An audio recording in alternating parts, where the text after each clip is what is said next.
हाय दोस्तों। इस वीडियो में हम बिजनेस स्टडीज़ के 1, 2, 3 मार्क्स वाले छोटे इंपॉर्टेंट क्वेश्चंस डिस्कस करने वाले हैं। पिछले पार्ट में हमने परीक्षा बोर्ड के मॉडल पेपर का सेट 1 और 2 किया था। इस तो यार आपके बाकी सभी सब्जेक्ट के लिए हमने यार वीडियो लेक्चर्स हमारे टीचर्स के द्वारा बना रखी है, जिसको आप नॉलेज गुरुजी ऑफिशियल ऐप पर देख सकते हैं। आपको क्या करना होगा, आपको प्ले स्टोर में जाना है, नॉलेज गुरुजी ऑफिशियल सर्च करना है और जाके डाउनलोड करके रजिस्टर्ड करके सारे कोर्सेज मिल जाएंगे, जहां पर जो इम्पोर्टेंट क्वेश्चन है ना, जैसे कि physics, chemistry, commerce, English medium, Hindi medium, सारी चीज़ों की जो है वहाँ पे स्टडी मटेरियल आपको मिल जाएंगे, जिसको आप पढ़ के अपने मार्क्स एकदम बूस्ट कर सकते हैं। जिसको लग रहा है कि मैंने कुछ पढ़ाई नहीं की, मुझे कोई समझाने वाला चाहिए जो अच्छे समझा के पढ़ा सके, तो ये कोर्स आपके लिए एकदम 100% बेनिफिट आपको देगा। इस पार्ट में हम 3 और 4 कवर करेंगे, ठीक है। So without wasting any time let's start. सबसे पहले choose the correct answer. Which of the following does not describe the impact of changes in government policies on business and industries, ठीक है। increasing demand of customers, increase in competition, change in agriculture, market importance। देखो इसमें से change in agriculture जो है ना, वो उतना ज़्यादा इम्पैक्ट नहीं क्रिएट करता। फर्स्ट का C, okay. Under which function of management determination of prospect activities are done, ठीक है। Planning, organising, controlling, directing. तो planning would be the answer. Third, appointment is concern due to political factor, economic factor, social factor, human factor, ठीक है। Third का D, main base of control is organisation, direction, planning, motivation. Obviously planning, control का main base planning होता है, ठीक है।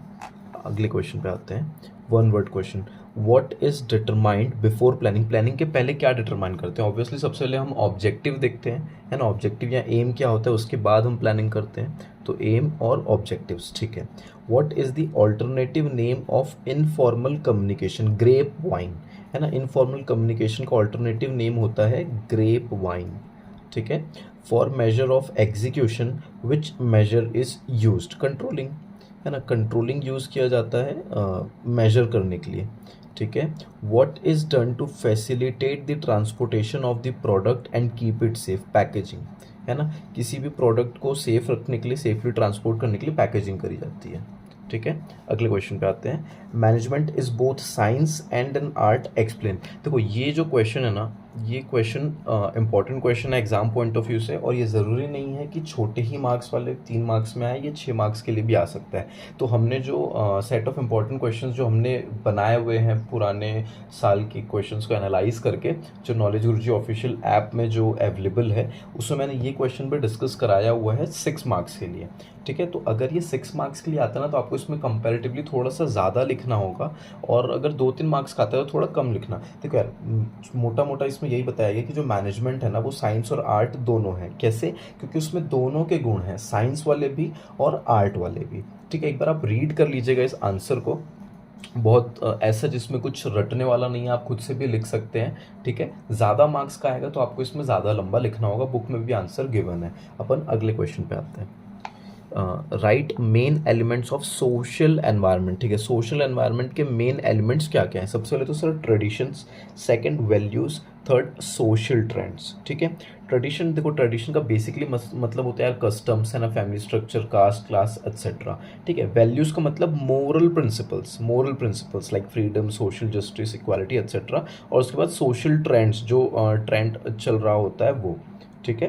तो ये जो 3 है, ये मेन एलिमेंट होते हैं सोशल एनवायरनमेंट के। देखो साइड हेडिंग अगर आपको याद है ना, अंदर का आप खुद ब खुद लिख लोगे, इसमें सच कुछ भी लोड लेने वाला नहीं है। अगले क्वेश्चन पे आते हैं। Right the objectives of training, ठीक है। ट्रेनिंग के ऑब्जेक्टिव्स क्या क्या हैं सर? सबसे पहले तो reduction in cost of production, बिल्कुल सही है सर। देखो अगर ना एम्प्लॉयज़ की अच्छे से ट्रेनिंग होगी ना, तो डायरेक्टली इनडायरेक्टली आपके प्रोडक्शन की कॉस्ट कम होगी, है ना, क्योंकि वेस्टेज कम होगा, है ना, गलतियाँ कम होंगी, ठीक है। Second point, reduction in labour turnover, बिल्कुल सही है सर। इससे लेबर टर्नओवर जो हमारा है वो भी कम होगा, वो ज़्यादा एब्सेंट नहीं रहेंगे, है ना। प्रोडक्शन कॉस्ट हमारी कम लगेगी, रिज़ाइन करके नहीं जाएंगे, ज़्यादा टाइम तक टिकेंगे हमारे यहाँ लेबर्स, ठीक है। क्योंकि ऑब्वियसली ना, अगर अच्छी ट्रेनिंग मिलेगी तो कोई क्यों छोड़ के जाएगा। थर्ड, इंक्रीज्ड प्रोडक्टिविटी, बिल्कुल सही है सर। अगर ट्रेनिंग आपने अच्छे से कराई तो प्रोडक्टिविटी इंक्रीज हो जाती है, आपका लॉस होने के चांसेस कम हो जाते हैं, नुकसान और खर्चे कम होते हैं, ठीक है। Fourth point, increase in morale, बिल्कुल सही है सर। ट्रेनिंग मिलने से जो एम्प्लॉयज़ का मोराल है वो काफ़ी इंक्रीज होगा, ठीक है, रिलेटेड टू स्पेसिफिक जॉब, ठीक है। तो जो ट्रेनिंग मिलती है स्पेसिफिक जॉब से रिलेटेड मिलती है। देखो 3 मार्क का क्वेश्चन था लेकिन 5 मार्क गिवन है। इसका सीधा सीधा मतलब ये है कि इनमें से कोई भी से 3 पॉइंट्स आप लिख सकते हो, पहली चीज़। दूसरी बात, ये क्वेश्चन 4 मार्क्स के लिए भी आ सकता है, ठीक है। तो आप पाँचों पॉइंट्स एक बार याद कर लेना, एज सच कुछ लोड लेने वाला इसमें नहीं है, ठीक है। अब अगला क्वेश्चन है sir, difference between fixed capital and working capital. बढ़िया क्वेश्चन है, इंपॉर्टेंट क्वेश्चन है, इसको आप जरूर से करके जाना, है ना। चांसेस हैं 3 नंबर में आने के लिए। सबसे पहले तो सर देखो, फिक्स्ड कैपिटल क्या होता है यार? जो फिक्स्ड असेट्स को अपन खरीदने के लिए, इन्वेस्ट करने के लिए जो यूज करते हैं वो फिक्स्ड कैपिटल होता है। करंट असेट्स में इन्वेस्ट करने के लिए जो हम कैपिटल यूज करते हैं वो वर्किंग कैपिटल होता है। देखो मोटा मोटा ये होता है यार, धंधा स्टार्ट करने के जो आप पैसा लगाते हो, जो कैपिटल लगाते हो, वो मेनली फिक्स्ड कैपिटल होता है। धंधे को चलाने के लिए, कंटिन्यूसली चलाने के लिए जो आप कैपिटल लगाते हो, day to day expenses meet करने के लिए चलाते हो, वो वर्किंग कैपिटल होता है। देखो जब भी डिफरेंस बिटवीन वाला क्वेश्चन आता है ना, देखो मैं हमेशा स्टूडेंट्स को ये बोलता हूँ कि आप हमेशा ना कंसेप्ट और जो दोनों चीज़ें उसकी मीनिंग को आप एकदम अच्छे से समझ लो। अगर आपने दोनों की मीनिंग को एकदम अच्छे से समझ लिया है कि ये दोनों चीज़ें होती क्या है, 4-5 पॉइंट लिखना कोई बड़ी बात नहीं, ठीक है। देखो आप यहीं पे देखोगे उस चीज़ को, अगर आपको मीनिंग पता है तो। Second point, function. देखो फिक्स कैपिटल जो होता है ना वो परमानेंटली ब्लॉक हो जाते हैं obviously, and is not available for daily business activities, क्योंकि यार ये तो बिजनेस स्टार्ट करने के लिए जो कैपिटल लगा था वो है, ठीक है। सिमिलरली देखो यहाँ पे क्या लिखा है, day to day business activities. Working capital जो होता है वो डे टू डे एक्सपेंसेस और बिजनेस एक्टिविटीज़ के लिए होता है। Third point, fix capital is for long run, it get changes in long run. बिल्कुल सही सर, लॉन्ग रन के लिए रहता है। फर्दर अगर आप एक्सपेंशन करते हो उस टाइम पे अगर लगेगा तो ही आपको फिक्स कैपिटल की ज़रूरत पड़ेगी, या ज़्यादा कुछ ऐसे ज़रूरत नहीं पड़ती बीच बीच में। ये फ्रिक्वेंटली चेंज होता है सर, क्योंकि तो day to day business activities के लिए, ठीक है। फोर्थ, पीरियड, ये लॉन्ग रन के लिए रहता है, ये शॉर्ट रन के लिए रहता है। अ पोर्शन इन असेट्स, सही है सर। फिक्स्ड कैपिटल से आप बड़ी बड़ी चीज़ें, फिक्स्ड असेट्स खरीदते हो, land, building, machinery, furniture. Obviously business start करने के टाइम पे जो चीज़ें लगती हैं ये वो चीज़ें हैं, ठीक है। और इसमें बिजनेस कंटिन्यू जब चलता है तब जो लगता है cash balance, bill receivable, debtors, raw material, छोटी मोटी चीज़ें, ठीक है। तो देखो मोटा मोटा अगर आपको दोनों का मीनिंग अगर पता ना, तो आप सारे पॉइंट्स आराम से लिख सकते हो, कोई लोड वाली बात नहीं है, ठीक है। अगले क्वेश्चन पे आते हैं, right the functions of SEBI, ठीक है सर। सेबी सेबी का ये जो क्वेश्चन है फंक्शंस वाला, ये क्वेश्चन 6 मार्क्स में पूछा जा सकता है। कोई अगर ये 6 मार्क्स में आए तो इसमें कोई भी आश्चर्य की बात नहीं होगी, क्योंकि ये अच्छा क्वेश्चन है। सेबी से रिलेटेड मैंने जो हमारे ऐप में, नॉलेज गुरुजी ऑफिशियल ऐप में जो क्वेश्चन हमने प्रोवाइड कराया उसमें भी ऐसा एक क्वेश्चन है। ऐसे शायद 2 क्वेश्चन है मेरे ख्याल से, और दोनों हमने अच्छे से डिस्क्राइब किए हुए हैं, ठीक है। यहाँ पे आते हैं तो फंक्शन क्या क्या, देखो 3 मोटा मोटा 3 फंक्शन है। सबसे पहला क्या, protection function. Second, regulatory function. तीसरा क्या है, डेवलपमेंटल फंक्शन। देखो अब ना ऐसे क्वेश्चंस ना 6 मार्क के लिए पूरा पूरा भी पूछ सकते हैं। इसके अलावा आपको ऐसे पूछ देगा कि explain the protection function of SEBI, है ना, 2 मार्क्स 3 मार्क के लिए। या फिर रेगुलेटरी फंक्शन बस पूछ ले, या डेवलपमेंटल फंक्शन भी पूछ ले। तो अपने को देखो अगर कंसेप्ट हमको पता रहेगा ना तो हम सारी चीज़ें कुछ भी पूछे हम लिख के आ जाएंगे। देखो प्रोटेक्शन फंक्शन का बेसिकली मतलब क्या होता है समझना। सेबी जो होती है ना, वो रेगुलेटिंग बॉडी है, स्टॉक मार्केट से रिलेटेड, इन्वेस्टमेंट सिक्योरिटीज से रिलेटेड, ठीक है। तो जो प्रोटेक्शन है समझो कि ना किसी के साथ गलत ना हो, है ना, जो स्टॉक की कंपनीज है वो सारे लॉ सही से फॉलो कर रही हैं कि नहीं, है ना, इनसाइडर ट्रेडिंग तो नहीं हो रही है कहीं पे, है ना। तो ये सारी चीज़ें बेसिकली प्रोटेक्ट करने का काम सेबी करती है, बिल्कुल सही है सर।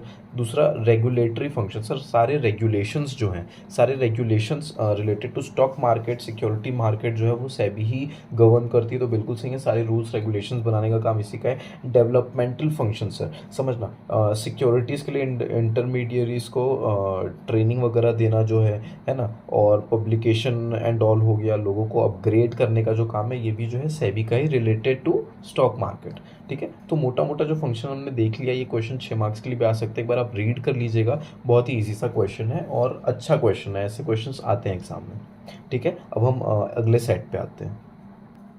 सो फोर्थ सेट डिस्कस करते हैं। चलिए सबसे पहले choose the correct. Which of these is an example of social environment? Supply of money and economy, Consumer Protection Act, structure of the country, constitution of family. So first का D, constitution of family, ठीक है। Which of these is not a part of planning process? Planning process का part क्या नहीं है? Forecasting, aim determination, alternative plan and direction. Second का D, direction, ठीक है। Which of the following is not an internal source of recruitment? Transfer, internal promotion, internal recognition of additional employees, labour union, ये external source of recruitment में आता है। Third का D. Means of measurement of actual performance, ठीक है, target, measurement, test, division, measurement, ठीक है। One word answer में आते हैं। देखो जो इसमें जैसे वन वर्ड क्वेश्चंस दिए ना, ऐसा भी हो सकता है कि वन वर्ड क्वेश्चंस जो हैं ये fill in the blanks form में है ना, या I mean choose the correct form में भी दे सकता है। मतलब ये जो क्वेश्चन है इसका आंसर आ जाएगा और 2-3 ऑप्शंस और दे देगा, तो ऐसा भी हो सकता है, ठीक है। चलिए क्या है, is the basis of managerial function, ठीक है। मैनेजेरियल फंक्शन का बेसिस क्या है? प्लानिंग, ठीक है। तो planning is the basis of managerial function. Now how many types of motivation are there? There are always 2 type of motivation, ठीक है, 2। Determining parameters is which step of the control process? Parameters determine करना ये कौन सा step है control process का? First step है, ठीक है। इज मार्केटिंग साइंस और एन आर्ट? देखो यहाँ पे ध्यान रखना ना, यहाँ पे क्या लिखा है? मार्केटिंग, तो मार्केटिंग हमेशा ध्यान रखना आर्ट है, ठीक है। मैनेजमेंट बोलता तो साइंस एंड आर्ट बोथ होता, ठीक है। मार्केटिंग है इसलिए यहाँ पे सिर्फ आर्ट में अपन टिक कर रहे हैं। Management has been said as an inborn quality and an acquired ability, बिल्कुल सही है सर। देखो मैनेजमेंट जो है या तो कई लोग को बाय बर्थ भी एक्वायर्ड होता है, ठीक है, बट अगर बाय बर्थ एक्वायर्ड नहीं है, बर्थ से एक्वायर्ड भी है, तो with time, with experience, with work आप उस एबिलिटी को एक्वायर भी कर सकते हो, ठीक है। तो ये बिल्कुल सही है कि management has said to be an inborn quality and an acquired ability. एक बार आप रीड कर लीजिएगा, इसमें खुद से लिखने वाले काफ़ी पॉइंट्स, इसमें ऐसा रट्टा मारने का कुछ नहीं है, ठीक है। Write the main elements of technical environment, ठीक है। टेक्निकल एनवायरनमेंट के मेन एलिमेंट्स क्या क्या, चलो रीड कर लेते हैं। Search of new methods to generate new goods and services, ठीक है, नए गुड्स और सर्विस बनाने के नए methods. Search of new methods to run the business, ठीक है, बिजनेस रन करने के लिए new methods. Import and export of techniques and scientific improvement, ठीक है सर। अगले क्वेश्चन पे आते हैं। Explain the difference between on the job end of the job training method. देखो यार,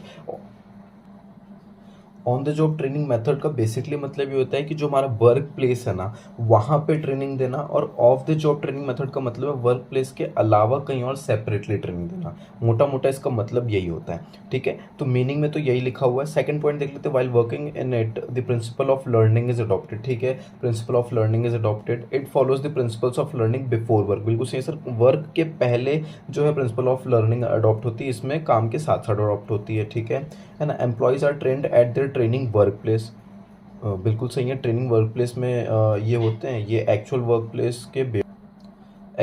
प्लेस के बियॉन्ड होते हैं। Suitability, it is more suitable for technical task. देखो ये जो पॉइंट है ना, ये एमसीक्यू के लिए या वन वर्ड के लिए पूछा जा सकता है, ठीक है। तो which training method is more suitable for technical task, तो ऑन द जॉब होगा, है ना, या off the job managing task के लिए, ठीक है। तो it is more suitable for technical task, it is more suitable for managing task, ठीक है। तो देखो कभी भी ना डिफरेंस बिटवीन वाला जो क्वेश्चन, आपको बस मीनिंग अच्छे से आ रहा होना चाहिए, आप खुद ब खुद पॉइंट्स लिख सकते हैं, ठीक है। अगले क्वेश्चन पे आते हैं। Okay, last few questions. Explain importance of financial planning, ठीक है। फाइनेंशियल प्लानिंग के इंपॉर्टेंस क्या क्या है, ठीक है। सबसे पहला पॉइंट, हेल्पफुल इन कोऑर्डिनेशन, बिल्कुल सही सर। आगे कोऑर्डिनेट करने के लिए बहुत ज़्यादा हेल्पफुल होता है। Helpful in facing expected situations, बिल्कुल सही है। देखो फिर आपने अगर प्लानिंग करके चली है तो आगे जो भी सिचुएशंस आएंगे उसको आप इजीली फेस कर पाओगे, क्योंकि all the things would be expected from very early stage, ठीक है।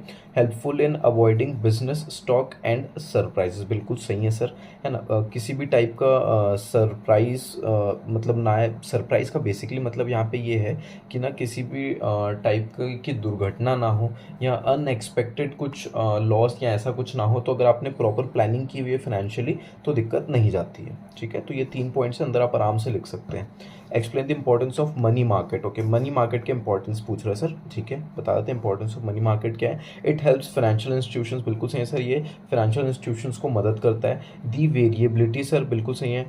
इंटरेस्ट रेट में वेरिएबिलिटी आती है तो उसके लिए ये हेल्पफुल रहता है, ठीक है, लैंडिंग के टाइम पे। Now third, money market enables non earning assets like cash to be minimum by developing them in assets, बिल्कुल सही है सर।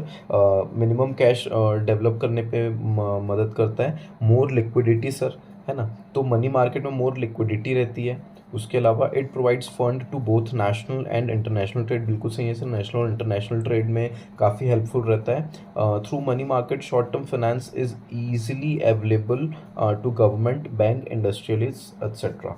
ठीक है, देखिए ये क्वेश्चन 3 मार्क के में दिया, ये क्वेश्चन 4 मार्क्स के लिए भी आ सकता है। तो अगर आपको पॉइंट्स आपने गो थ्रू किए हुए तो आप आराम से लिख सकते हैं। So this was all. जितने भी 1, 2, 3 मार्क्स जो छोटे छोटे क्वेश्चन हैं एग्जाम पॉइंट ऑफ व्यू से इंपॉर्टेंट है वो हमने डिस्कस कर लिए हैं परीक्षा बोर्ड के। ये चौथा और फाइनल सेट भी हमने कवर कर लिया है।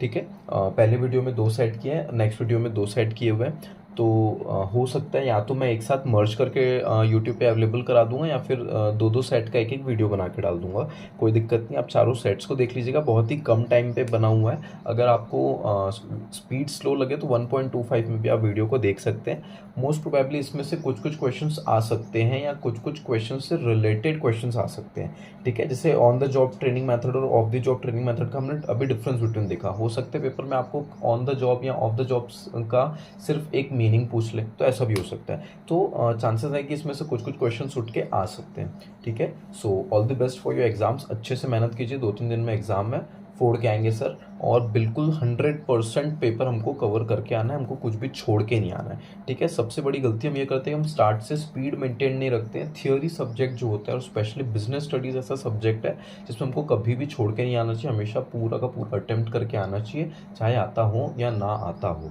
ठीक है, सो इन पॉइंट्स को आप ध्यान में रखिएगा, अच्छे से मेहनत कीजिए। इसके अलावा जो 4, 5, 6 मार्क्स के जो इंपॉर्टेंट क्वेश्चंस हैं तीनों सब्जेक्ट के, बिजनेस स्टडीज़ के, इकोनॉमिक्स के और अकाउंट्स के, ये हमारे नॉलेज गुरुजी ऑफिशियल ऐप पे अवेलेबल है, बहुत ही मिनिमम प्राइस पे। तो अगर आपने पढ़ रखा है और आपको रिवीजन करना है तो आपके लिए वो बहुत हेल्पफुल रहेगा। इन क्वेश्चंस के साथ साथ आपको वीडियो लेक्चर भी मिलने वाले हैं उस ऐप पे, मतलब उन क्वेश्चंस को हमने एलैबोरेट भी किया हुआ है। जैसे कोई अकाउंट्स पढ़ रहा है तो अकाउंट्स में कोई डाउट ना हो आपको इंपॉर्टेंट क्वेश्चन में कि कैसे ये सॉल्यूशन आगे हुआ है, तो वो सारी एक्सप्लेनेशन उन वीडियो लेक्चर्स में प्रोवाइडेड है, तीनों सब्जेक्ट में, इकोनॉमिक्स में भी, बिजनेस स्टडीज़ में भी, अकाउंट्स में भी। तो बहुत ही मिनिमम प्राइस पे हमने रखा हुआ है, तो लास्ट मिनट में अगर आपका समय कम है तो आप वो देख सकते हैं, और आपने ऑलरेडी अगर पढ़ा हुआ है तो रिवीजन में आपके लिए बहुत हेल्पफुल रहेगा। तो आप एक बार उसको भी गो थ्रू कीजिएगा। So best of luck best of luck for the exams. Okay, bye bye.